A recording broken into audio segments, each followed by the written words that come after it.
Thank you, Emery, for inviting us over. Our offices are just down the street, so it made a pretty quick walk down here. So my name is Tyson Tuttle. I am CEO down at Silicon Labs. I've been there for 20 years, actually. So it's amazing that the company I started as the 10th employee at the company when it was a startup, and now today we have 1,300 employees. And I've been the CEO for 5 years, but I started as a senior design engineer. And actually, if you go back further, in undergrad, my undergrad was at Johns Hopkins, and I'm actually going back and delivering the keynote at the ISCAS conference in May. And that's going to be a lot of fun. I haven't really been back there that much. But when I was an undergrad, I joined the Solid State Circuit Society. And I started getting the red rag in 1986.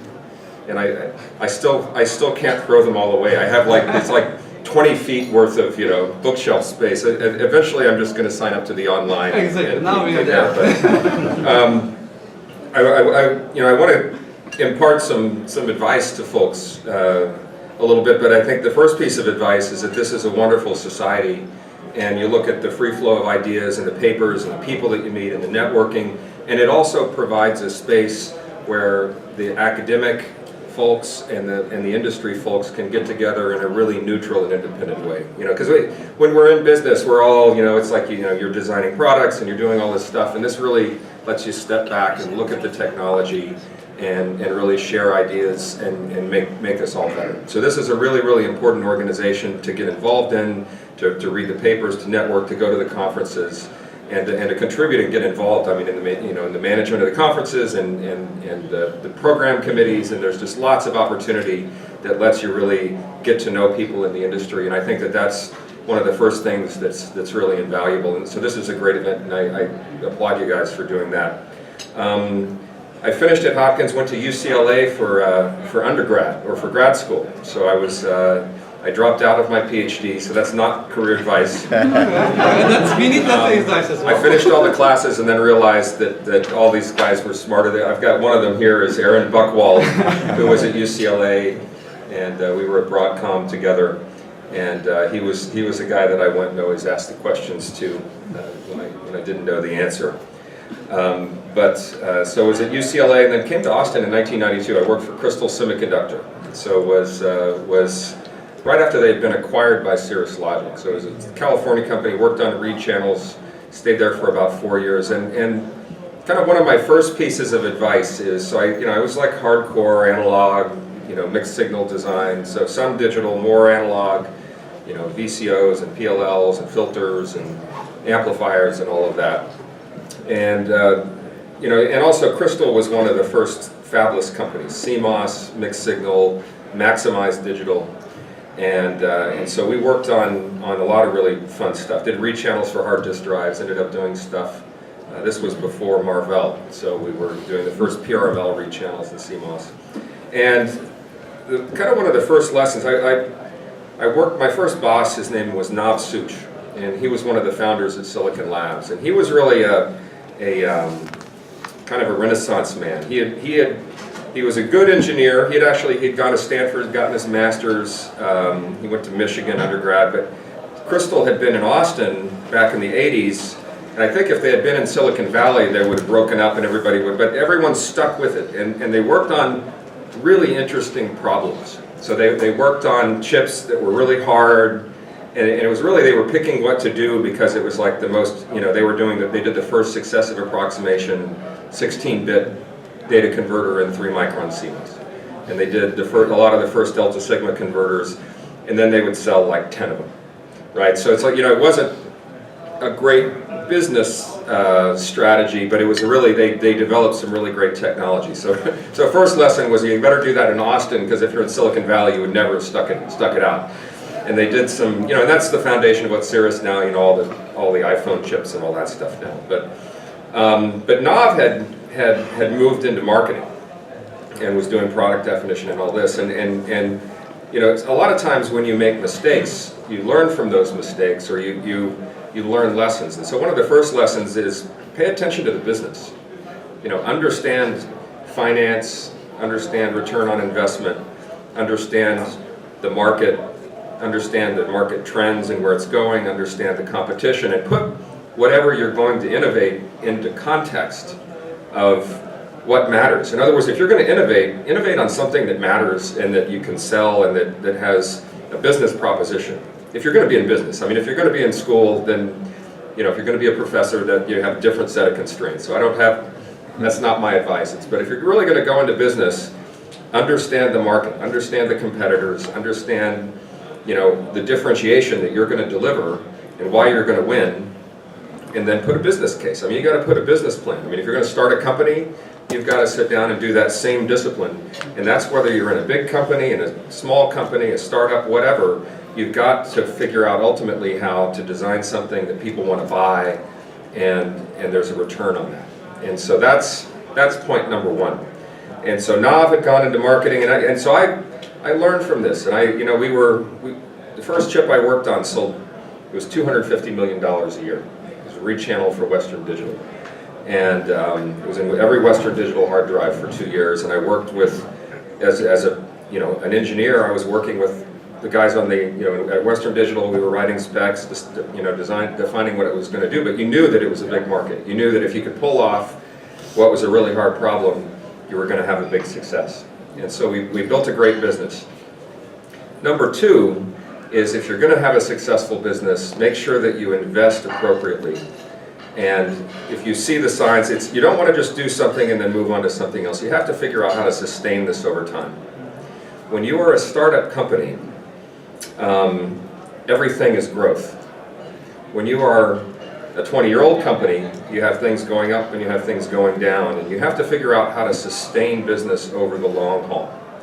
And so I think another lesson from Crystal was they worked on this product, and then they worked on this product and this product and this product, and they didn't tie together. You didn't get the efficiency of following on things. And then at some point something goes up and then it starts coming down, and you have to have something to replace it with.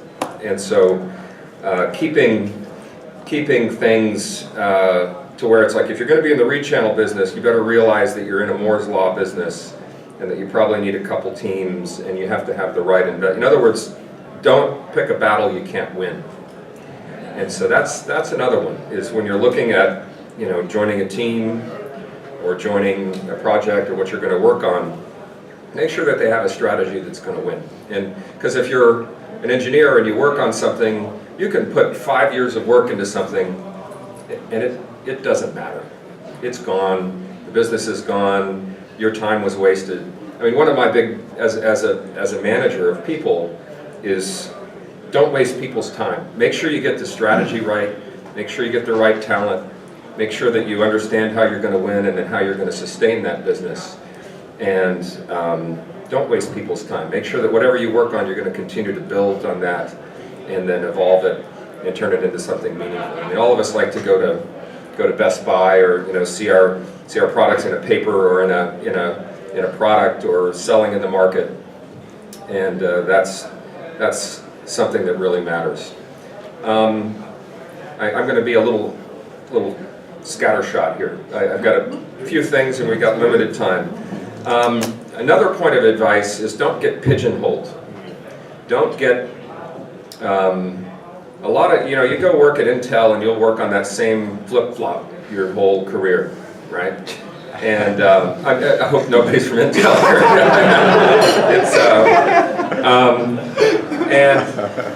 Technology evolves and changes, but even, we encourage folks at Silicon Labs, you'll work on this product for a couple years. Another point of advice is, finish what you start. There's nothing like starting at the beginning of a product, defining it, getting it done, getting it into the market, and seeing it through to production, and then seeing it designed into products and seeing it sold.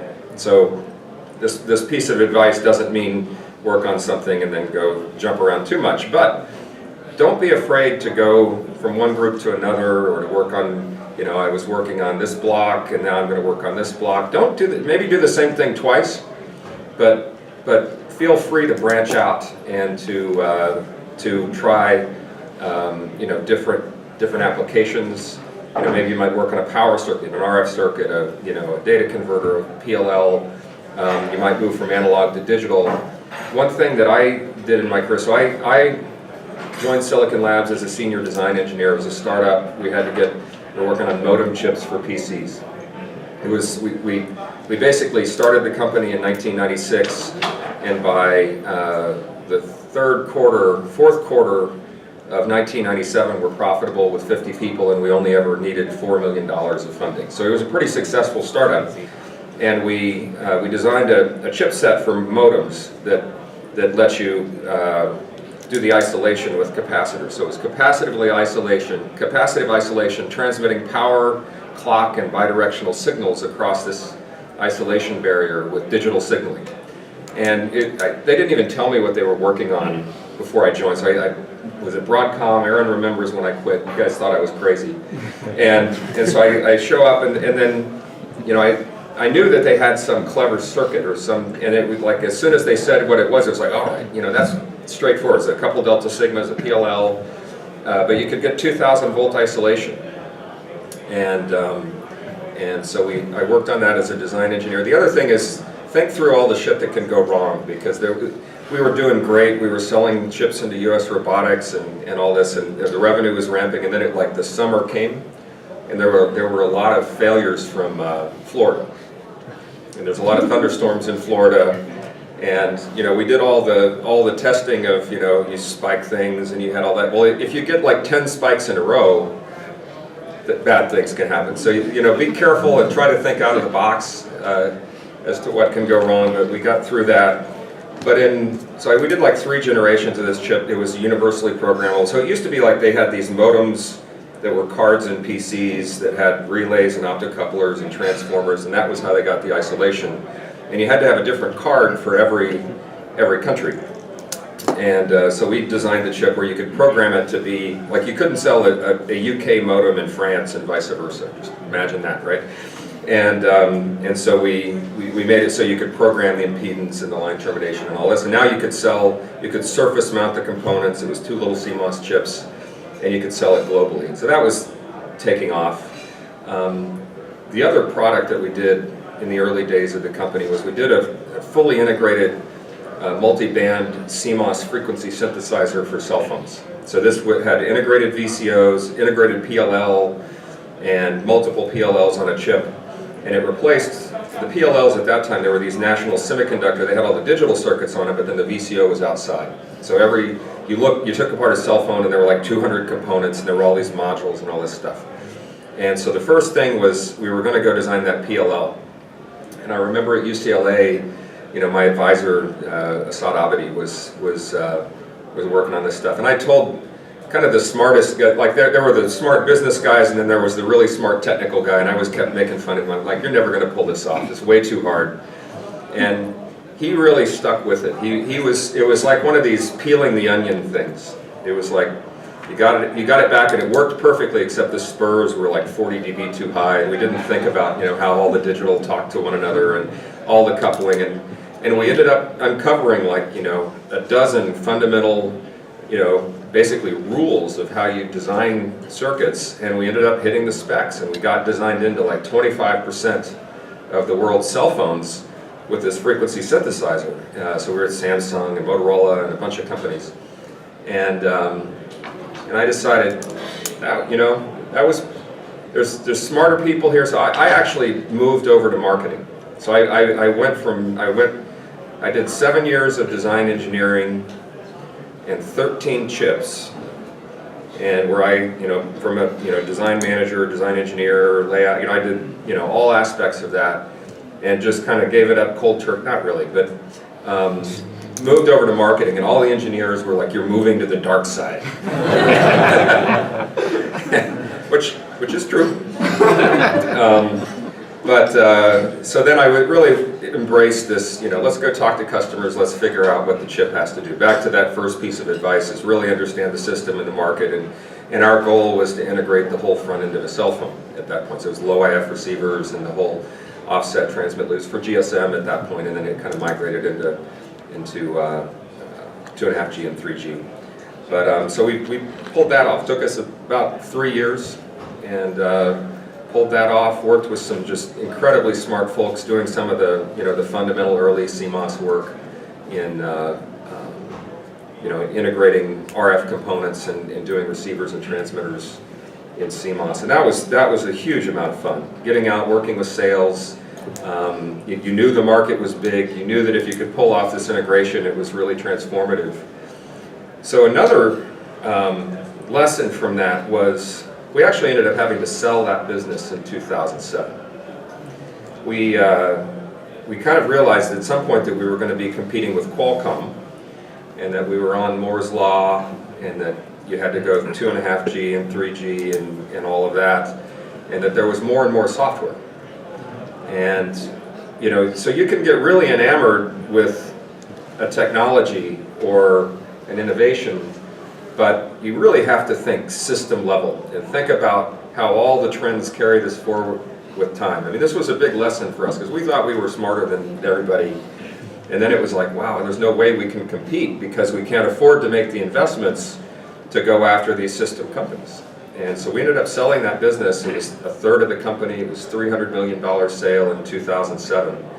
And we really redoubled back to it being a mixed signal company, but a smaller company. You kind of took a step back. And so that's another lesson, is that you got to think system level and how things evolve over time, and with a longer time horizon than just, if I pull this off, I'm going to capture market, and look at the landscape of the industry and how that can work. And that was a tough lesson, and one that, so it's like when you get into something, you want to have it be sustainable. Back to that original point, that you want to be able to follow on, but it's like you also don't want to get backed into a corner where you're fighting a war you can't win. And so that was a tough lesson. But I think got to get Daniel up here at some point, who joined the company. You're going to tell all that story, but joined the company as an intern. What, 2002? 2001? In the very bottom. When we went public in 2000, and then we had the cell phone chips that were ramping. So we kind of grew right through the middle of the downturn in 2001, and then again in 2009 we had our TV tuner chips that were coming up and doing quite well. But about 6 years ago, we re-targeted the company around the Internet of Things, and about going after taking basically that cell phone technology and putting it into all the different devices that we have in our lives. A lot of industrial stuff, but now it's half the company. And Daniel's running that group, and is doing a great job. So I'm going to stop talking. You guys can ask us any questions. Totally happy to do that. But there's one other thing that's like a challenge that I had. So I find now that you have to understand technology and you have to understand strategy and all that. But the most impactful class that I ever took in school was a sociology class of how groups work together, group dynamics and understanding psychology and understanding. Because I as a manager now, you can work on hard problems and you can work on the right thing and all that, but eventually you have to work in teams, and everybody's different, and everybody thinks a different way. And I mean, this is in academia, it's in business, it's in whatever, and to be able to relate with people and understand people and motivate people and inspire people, that ability to really think through another person's eyes and embrace the diversity that you end up with as you're working in all these different teams. So if you're still in school, I encourage you to take a finance class and a psychology class in addition to your, and of course as much software as you can get. I'll let Daniel get into that. So Daniel, come on up.